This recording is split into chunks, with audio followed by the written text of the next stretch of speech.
If you want to know what I think, I won't give that up for free.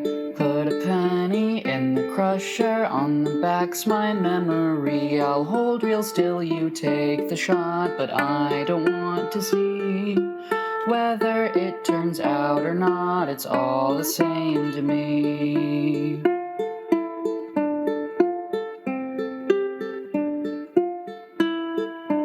If you want to know how I feel, put me down and walk away. My hands are already bloodied here in bed. I think I'll stay. In dreams I face dread most, mundane when walking down the street. My pounding heart shocks me awake the moment our eyes meet.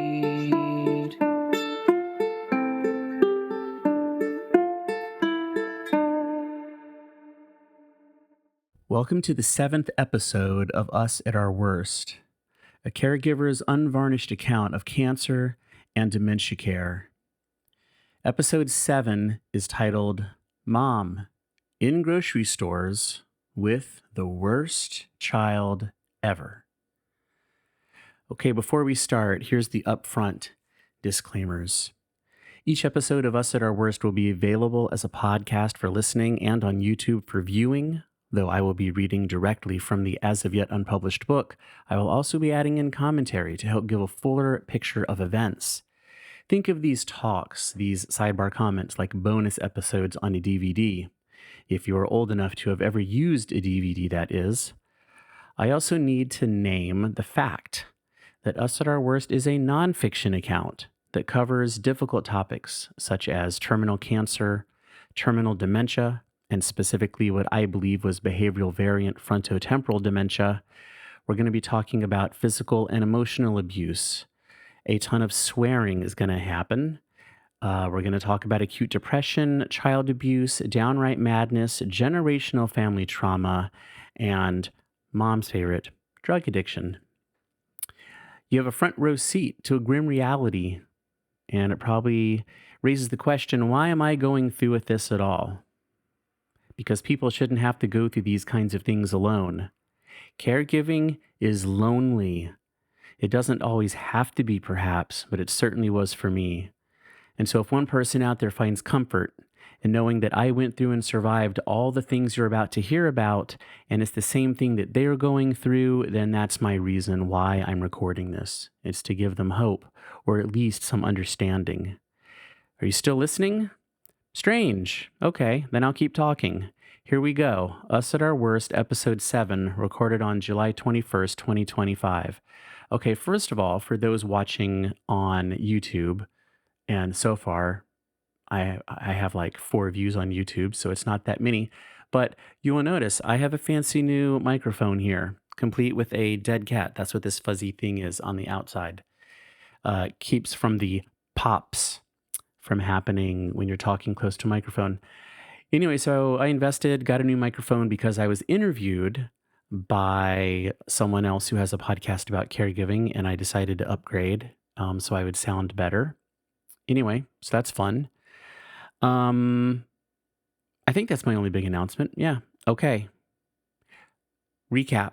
We left off shortly after my parents and I had relocated to Forest, Virginia, and left Charlottesville, Virginia, due to issues with mom taking drugs, getting woozy, and also fueled by her dementia and her irreconcilable desire to try to go down stairways with a childlike curiosity.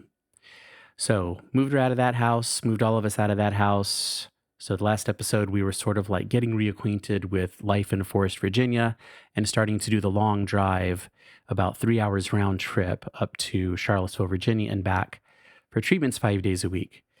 I also left off in the last episode, in the very last sentence, realizing I am not going to be returning to my life in North Carolina. That was a pretty shocking realization. And so here we go, going into the next chapter here. And the first entry is actually titled Day 15. And I want to stop right there and do a little sidebar and say, Day 15, think about it.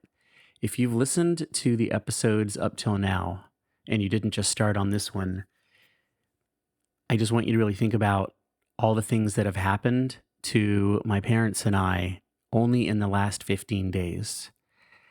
And how when someone has dementia, separate this out from the cancer, but when someone just has dementia, 15 days is a motherfucking year. All right. Like, it's people who are a caretaker of someone with dementia understands what I'm saying. Someone who hasn't done it probably thinks I sound cruel. It's a motherfucking year. You can count on it. So when I was previewing about what I was going to read, because I sometimes skim just to figure out what the title is going to be of the next section, because I'm making up the title of each segment here for the podcast. And when I saw it was day 15, I was just like, what? This was only 15 days in? Like, it's just unbelievable to me that I survived this experience. Okay, so day 15, Thursday, November 7th, 2019. My first entry is at 7:54 p.m. I ask myself, why didn't I see it before? It's because if you don't live with someone with dementia, you don't know how bad it actually is. It's taken me the last 2 weeks to grasp that mom has likely been like this for quite a while. Remember that you don't know until you live with them how bad the dementia really is. And until I moved in with mom and dad, I also had no idea that her life quite simply revolves around pills. That never changed from my childhood till now, but I just didn't really see how much it controlled her life. I've done my 100 push-ups for the day, so I got off the bed and went into the kitchen to prep mom's evening medications. And actually, I'm going to pause here just because this is my first time recording it with this. I just want to make sure it's still recording. And yes, it is still recording. Excellent. Onward. All right. I got off the bed and went into the kitchen to prep mom's evening medications. I brought the 5 pills into her, and I saw a new pill bottle next to her bed. My alarms go off. She sees me see it. "Oh, I need to tell you something," she says. "While you were in your room, I got this bottle of dicyclomine." I say, "What?" She says, "Yeah, I need it, Charlie. Just don't, okay? Just don't." And I just think to myself, it's so embarrassing to see my mom scrambling for drugs like an addict. Next little chapter here is titled Worst Child Ever. Friday, November 8th, 2019, 5 p.m. Here, I start off with a quote from mom that I recorded. This is a sidebar. It's a quote. I just start off with a quote, basically, and it's something that I literally heard her say it, and I must have been sitting right in front of my laptop. And by the way, I guess I will just add, you might be wondering, like, how does Charlie have all these quotations from his mom? Did he just follow her around with his laptop open, typing furiously? No. What I was doing is, and I'm surprised I haven't said this yet, is for the most part, I tried to stay pretty close to mom, proximity wise, because she just needed something so much, so often. And so usually what I would do is I would be typing on my laptop, or I would be watching a movie on my laptop. And then mom would say something crazy in the other room, and I'd be like, I'm going to write that shit down because that's fucking crazy. And so other things that I would do is I would take my cell phone and I would hear her say something, and I would immediately record what she had said with my voice into the voice recorder app. And then I would type it out, or sometimes even transcribe it using an app. And then I would drop it into these things. So that's why I have so many direct quotes from mom. Again, what's weird is I really didn't think I was going to turn this into a book. All of this is just survival writing. That's what all of this was for. And that's a pretty long segue, but okay. Here's the quotation. "No one has ever hurt me more than Charlie has. He always hurt me as a child, and now he's hurting me all over again. I want him out. He has some sick agenda where he wants to see me suffer. That's the end of the quote. She is wailing all of this to my dad, who doesn't really know what to do. She's crying and yelling, and I am over in my room, easily hearing it all. I try not to take it personally. She's clearly out of her mind, but I'm not immune. I ask myself over and over, why am I helping her right now? Because hearing the same words that hurt me so much as a child all over again when I'm living in her house now, it's too much for me to take. And I guess a sidebar should be introduced here. Then obviously I didn't record this as a passage of time, but this is obviously at some point later on in the day. I record on the drive home. She says the following things, not in order. So this is on the way back from the hospital. Coca-Cola is quite acid, you know, very acid. And so that hurts my stomach now. I can't take it because of the chemo. Next quote, can you give me some orange juice? Next quote, get me medium chocolate milk because the fat in the milk soothes my stomach. Next quote, milk turns sour in your stomach. Keep that away from me. Next quote, I don't want to go in that store any longer. I hate all their drinks. Next quote, orange juice is too acid for me. Next quote, get me some Simply juice. That always works for me. Next quote, oh, get me a Coke. That always soothes my stomach. Next quote, this is the best grilled cheese sandwich I've ever had in my life. Next quote, they really have the best Cokes here, don't they? Next quote, these are the best French fries I have ever had. So, we have a constant stream of one-liners, all related to food and beverages. And when she has decided that she can't eat or drink a single one of them, then she'll lean on you. She'll literally put her head on your shoulder and say, why isn't any of this working for me? Why is this all so hard? Then 10 minutes later, she'll be drinking a Coke and eating a sandwich. We got home at about 3:45 p.m. I flop on my bed.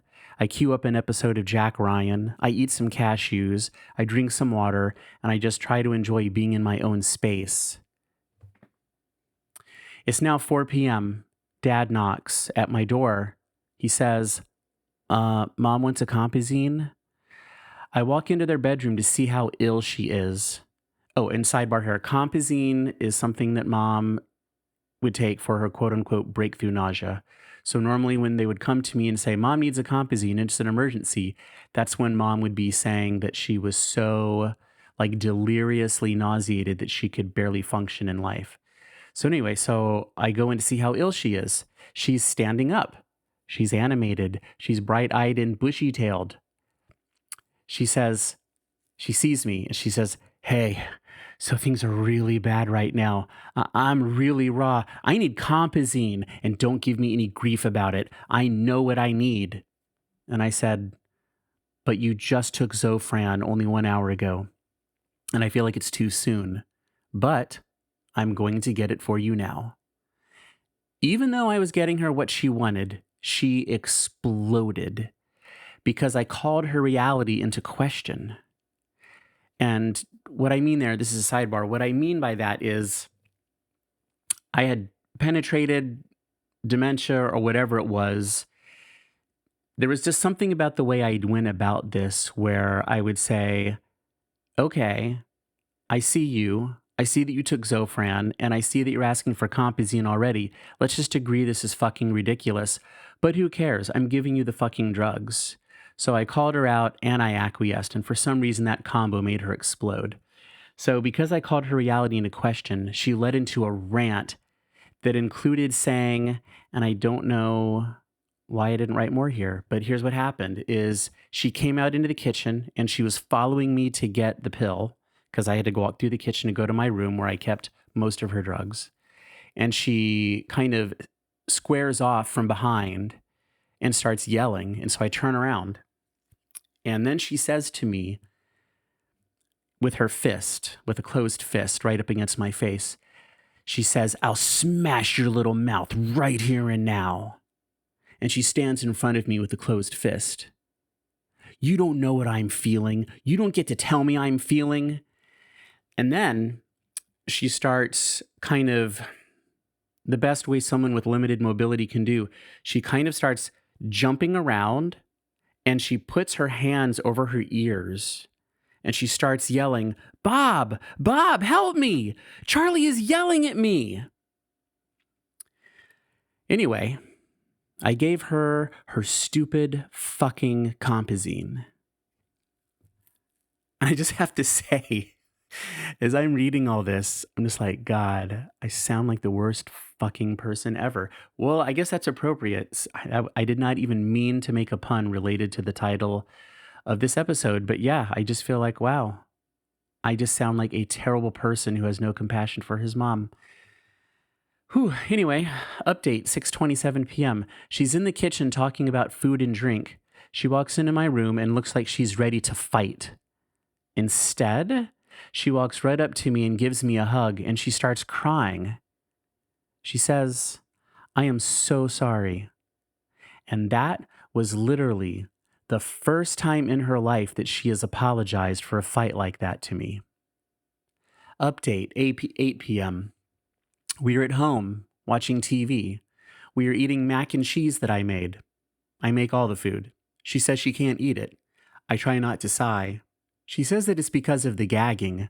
I look at her. This human being is not in the very least nauseated. Here we go again, right? But wait, have I overlooked something? I say, okay, Mom, tell me exactly what happens when you try to swallow. And she tells me. I ask more questions. Then she exclaims, ooh, I just felt it, tingling all around my mouth like a rash. I look at her face as she draws a circle around her upper lip with her finger. Oh my God, please stop making up symptoms. Okay, sidebar, that was the thought that I wrote down. And I say to her, though, because I didn't say that out loud to her, but then I do say, Mom, I don't see any rash on your face. Then she says, no, not outside. And she pulls up her upper lip to see if I see any rash on her inside cheek. All I see are a large amount of breadcrumbs or macaroni trapped there in huge quantities. No, wait a minute. Hold on. What the actual fuck? I go and get a headlamp. I turn off the lights in the room. Say, ah, Mom. I look inside her mouth with the light. Her throat, the back of her tongue, her cheeks, even her gums are covered with ulcerations that I had mistaken for breadcrumbs and macaroni in the poorer light. I mean, it's geographic. It's like a blanket laid itself out on the entire inside of her mouth. It looks horrendous. Is it from the cisplatin? Is it oral mucositis? I call up the call center at the hospital. We now have a Saturday appointment tomorrow at 11 a.m.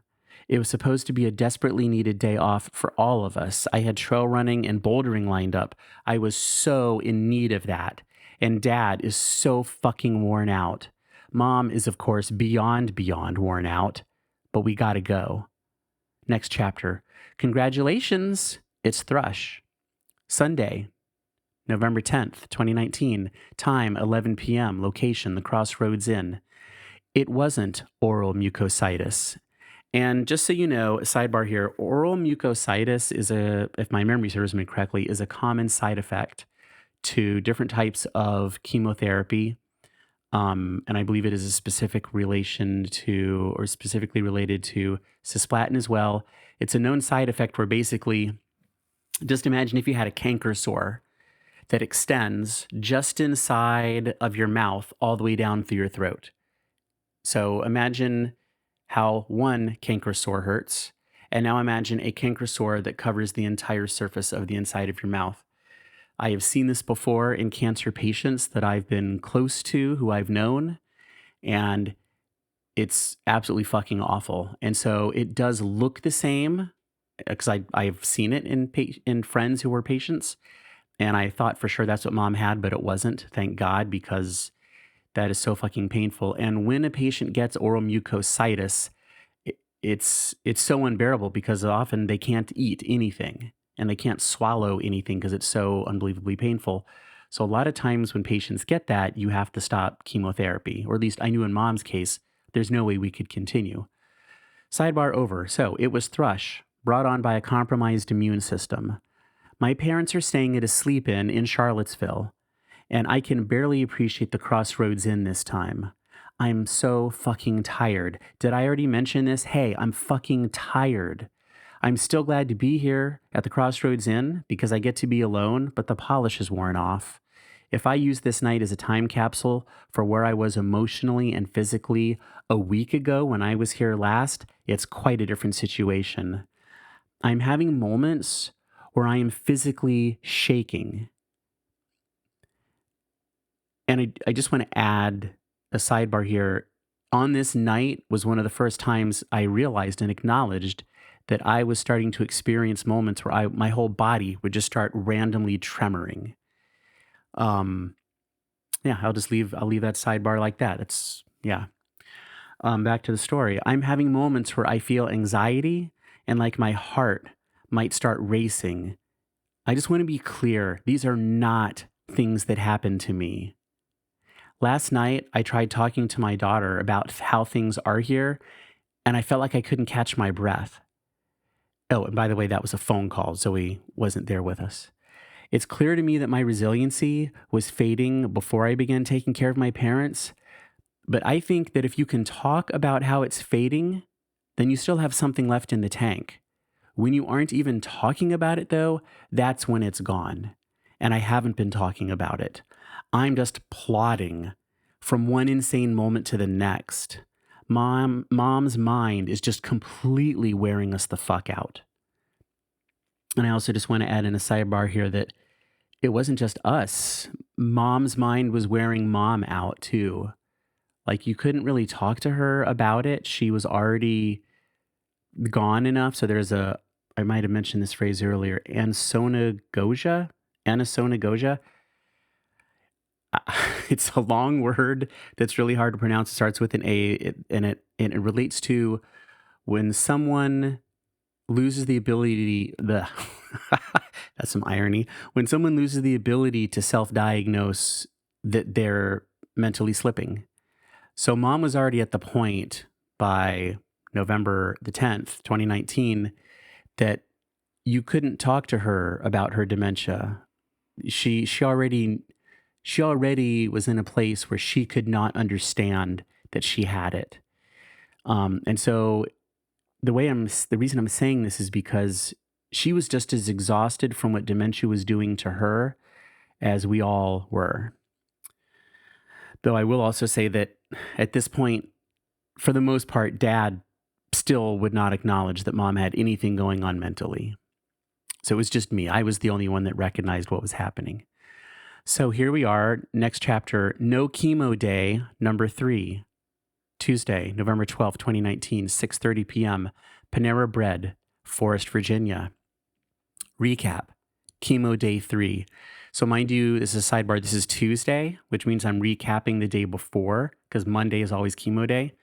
So I'm writing all of this on Tuesday night at 6:44 p.m. From Monday morning until now, this is the first free time I've really had to think about things and integrate anything at all. The nurse tells me, okay. Like I said before, I don't really read that far ahead. I just kind of skim to create a title. I'm actually not sure what I'm saying here, why I wrote this. I'll just read what it says, I guess. The nurse tells me that Mom's labs results came back. Okay. I guess it just shows you how disjointed my thought process was because there's no intro here. It just jumps right in. The nurse tells me that Mom's lab results came back. Her platelet count was 70 instead of the 100 minimum required for his cisplatin infusion. There will be no chemo today. The stuff that is meant to make the radiation do a more effective job, she isn't getting this whole week now, and there won't be a makeup date. She has also dropped 6 pounds since Friday. That's 2 pounds a day. It's about 10 a.m. at this point. We don't have radiation until 3:30 p.m., so Mom and I linger there for quite a while until she is discharged from infusion. I go and I also do refills on her meds from the pharmacy. I get her snacks. She's in a great mood. She was happy, in fact. And I was standing there thinking, wow, she's taking this really well, even though we all know that this means that the radiation won't be as effective, ergo, less chances of it killing the cancer. And she talks about how she's okay if she misses chemo next Monday, too. Now I get it. Sitting here in Lynchburg 2 days later, now I get it. Hiding there right in front of me. Is this whole thing just a charade? Just motions that my mother is going through to show that she fought? It's now 11:30 a.m. and we're on the road back to the hotel. Anyway, on the way to the hotel, Mom says, and folks, I just have to apologize. This is clearly disjointed timeline stuff. Yeah, this is confusing even for me, and I guess it just points to my state of mind. I'm just going to roll with it. Um, so, okay, I think what I'm saying is it's 11:30 a.m. after the it's 11:30 a.m. on Monday. I'm reporting about what happened on Monday when it was 11:30 a.m. and we were back on the road to the hotel after her platelet count came in and her chemo was canceled. Holy shit. Okay, I figured it out. Okay, so anyway, on the way to the hotel, Mom says, "Hey, can you take me to Wegmans on the way?" Sidebar, for those who haven't lived in the East Coast, Central East Coast specifically, Wegmans is a popular grocery store chain. And so I say, "No, Mom, that's not necessary right now." And I have in parentheses, we had just bought a shitload of food at the hospital cafe. End parentheses. I say, "No, that's not necessary. And Dad is supposed to go riding for some recreation time he really needs." I should have said mountain bike riding. Otherwise, it sounds like I'm saying Dad's going to go write like a journal, which is something I don't think he's ever done in his life. So Dad is supposed to go riding for some recreation time he really needs.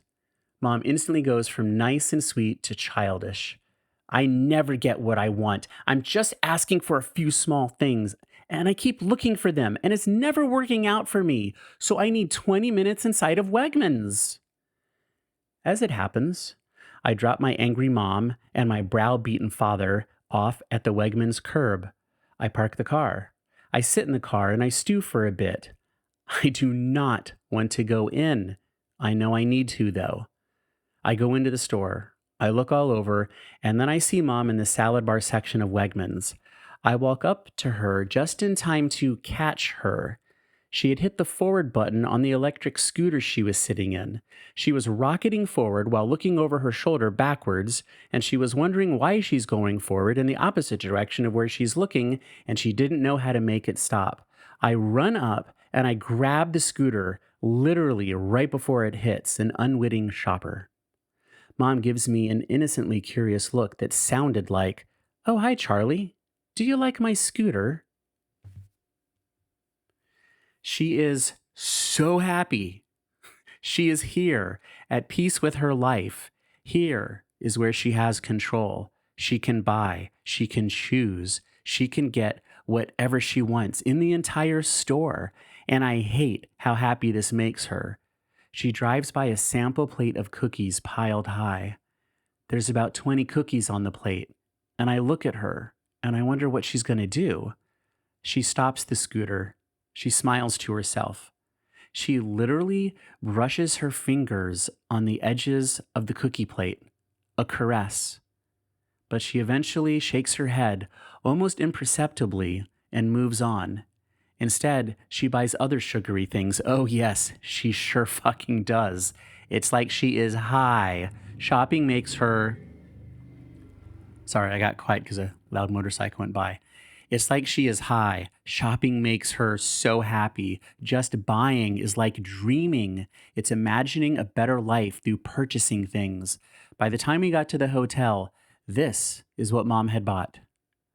1/2 pound of roast beef, 12 fruit cups and cocktail juice, 1/2 pound of watermelon, 1/2 pound of cantaloupe, fudge, milk, chocolate milk, 4 powdered sugar donuts, 8 chocolate clusters, a 6-pack of snack custard, blueberry muffins, potato rounds from the hot bar, meatloaf from the hot bar, Remember, people, we are only in town for 24 more hours. By the time I unpack all this fucking food into the mini fridge at the Sleep Inn, I'm trying hard to calm down. This is so hard for me. I can't relate to this at all. I know that what we have bought, nearly all of it, will go directly into the trash. This is the way my mom lives. This is the way she makes sense of the world. My mom has always thrown out close to 90% of the food that she buys. To me, it's immoral. Then we go to radiation. And just a sidebar here, remember, chemo enhances the effect of the radiation. So just because chemo is canceled doesn't mean we don't go to radiation. It's okay if your platelet counts are low when you go to radiation, within reason, I suppose. So we go to radiation.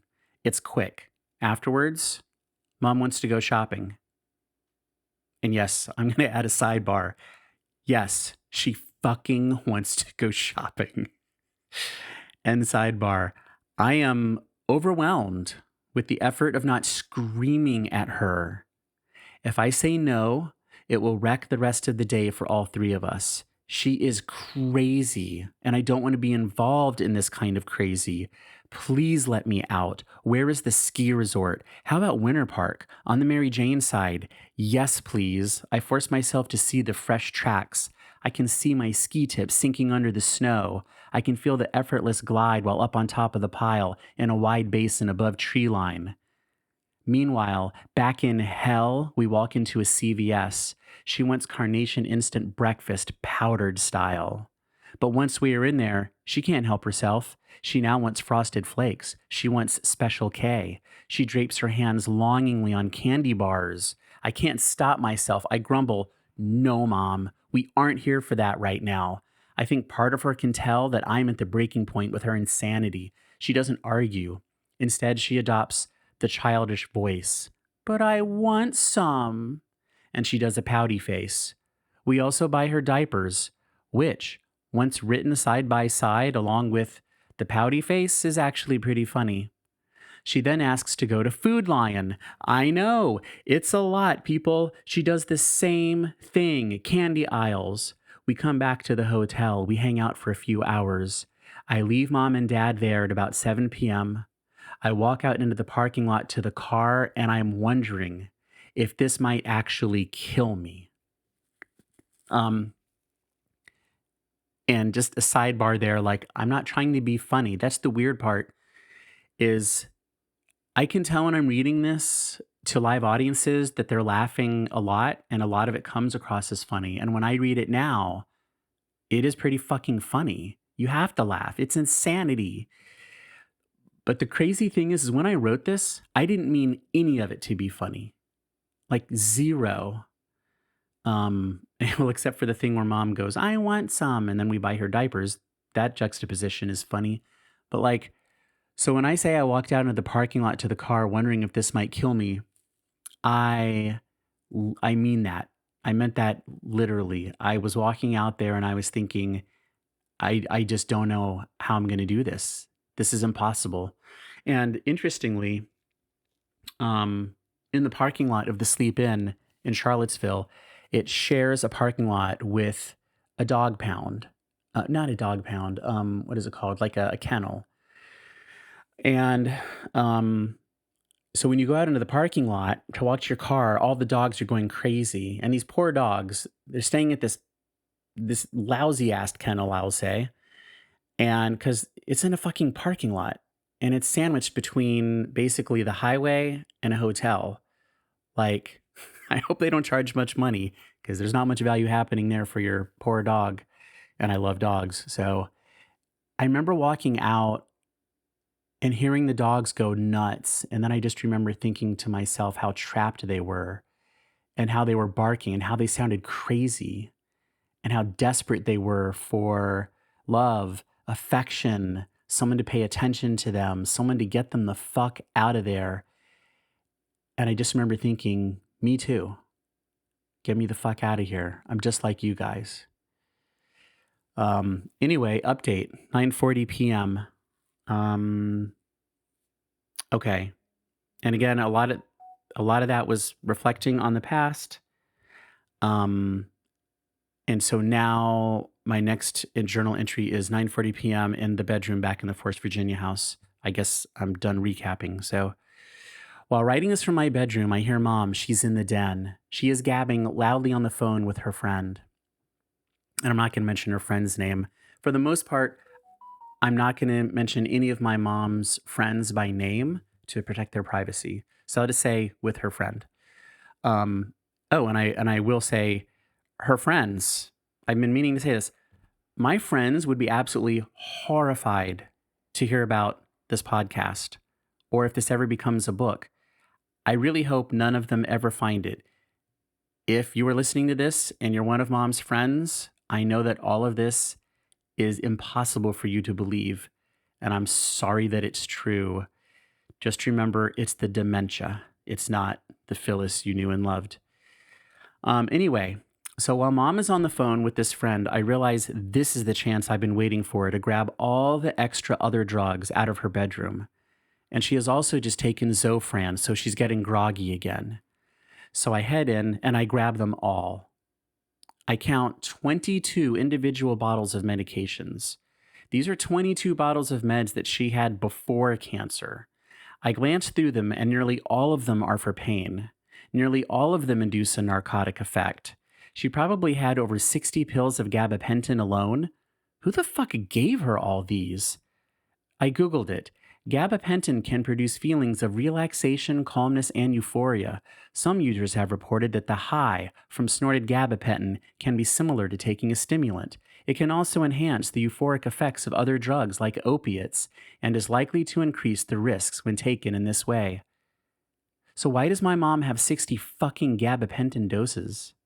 Anyway, I then walked into the kitchen. There was a slight panic in the air. Dad, he says, sorry, I phrased that poorly. There was a slight panic in the air. Dad says, "Hey, Charlie, your mother needs medicine and I can't find the list." And Mom is hunched over and doing her best impersonation of Quasimodo. "Oh, ring that bell, Mom. The church is just over there." Update, 9:55 p.m. Mom walks in as I'm writing this. I hear her before I see her. Her approach heralded by that so familiar sound of pills rattling inside of plastic. She turns the corner with a white bottle and red-topped container of Tylenol 8-hour, 650 milligram extended release tablets. There's 225 capsules in this bottle. It's brand new. When did she buy this? I just cleared out her drug bin. She says, Charlie, yeah, we need to add this to the evening medications from now on. I swear, my mom should be a mascot for Pfizer or Bayer Pharmaceuticals. Update, 11:26 p.m., kitchen table. I'm chatting here with Mom. She called me at one point and cheered me up with stories from sorry, my bad. I'm chatting here with Mom, and then Zoe called me at one point and cheered me up with stories from college. She is a rock star. Both of my kids are doing so well. We need to get a house helper. And as I do dishes, it occurs to me to ask Mom about it to see her response. Mom says, sorry, I just read ahead here. I cheated. Oh my God, this is funny. So I asked Mom to see about her response to getting a house helper. And Mom says, "Let's ask the people who work at the YMCA. They'll recommend friendly staff people there who are looking for extra work." I say, "Mom, why don't we actually call a real agency on the phone and schedule a consult?" "Oh, no, those people, Charlie, you hear stories about them. They are not always honest people." She then asks about the calendar. "Why are we going on Friday?" And she meant to Charlottesville. She says, "They have that wrong. We need to fix that." "No, Mom, that's for the infusion for hydration." "Oh, okay, right. Can we move the Zofran to 1 hour earlier tomorrow?" "Why, Mom?" Just to be ready for the radiation. If I take it 1 hour early, then it will be in my system for when the radiation really hits." I think, whatever. I don't care. So I say, sure, we can do that. Mom says, "That's good because you never know when the radiation will hit you." I suppress a chuckle. Then she tries to sound science-y. She says, you know, when they do the radiation, you can feel the need to drink heavy milk to soothe out things. Yes, milk really helps with that because, it cools things down. You can't drink anything acid after radiation. Coke? No. No way. Get me a Sprite. And then Mom does a sudden topic change. I'm going to throw Bob's slippers away. Why, Mom? He shuffles his feet in them. I say, what's wrong with that? She says, shuffling his feet is bad. He should wear sneakers in the house. Mom, you want him to wear sneakers inside all the time? Yeah, so he'll stop shuffling his feet. It's not good to shuffle your feet. Mom then gets up and shuffles her feet right into her bedroom. And I'm going to end there. And I'm going to read the little outro here. All right. I want to mention, as you are listening to these stories, just remember that these are my experiences. Not all cancers and dementias produce the same behaviors that I am witnessing and reporting on. And before we go, let's talk about that project logo cover art. It's made by my youngest kid, Zoe. And yes, that's a photo of me climbing out of my mom's actual pillbox from 2020, thanks to the magic of Photoshop. In the intro and outro song, You Can't Stop Humming Out Loud, well, that's an original tune, composed and sung by my eldest kid, Quinn. He recorded it when he was helping me take care of Mom, and he played it for her. Last but not least, I had that track sound mastered by Jay Siebold at sieboldsound.com. If you ever need sound mastering and mixing work, be sure to look him up at sieboldsound.com. And I have him linked in the show notes. Oh wait, I'm supposed to spell that out. His website is sieboldsound.com. On YouTube, I posted a standalone video of just that song in case you want to play it on repeat. And links to both the podcast and the YouTube versions will always be in the show notes description for one or the other. See you next time.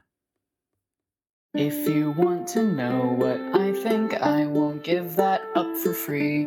Put a penny in the crusher, on the back's my memory. I'll hold real still, you take the shot, but I don't want to see whether it turns out or not. It's all the same to me.